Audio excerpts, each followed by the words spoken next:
भूकंप हो या युद्ध, दुनिया की हर बड़ी खबर पर हम बोलते हैं, लेकिन क्या हम अपने ही राज्य की असली समस्याओं पर आवाज उठाते हैं? नमस्कार दोस्तों, आपका स्वागत है हमारे चैनल पर, जहां हम आपको बताते हैं वो बातें जो आपके लिए जरूरी हैं। आज बात करेंगे भोजपुरी सुपरस्टार खेसारी लाल यादव की एक ट्वीट के बारे में, जो सोशल मीडिया पर तेजी से वायरल हो रही है।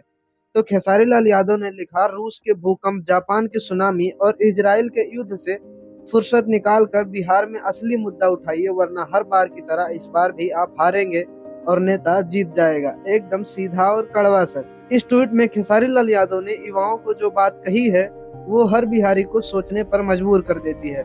हम सोशल मीडिया पर तो दुनिया भर के मुद्दों पर चर्चा करते हैं, लेकिन क्या हम अपने गांव, अपनी सड़क, स्कूल, रोजगार या बिजली पानी की बात करते हैं?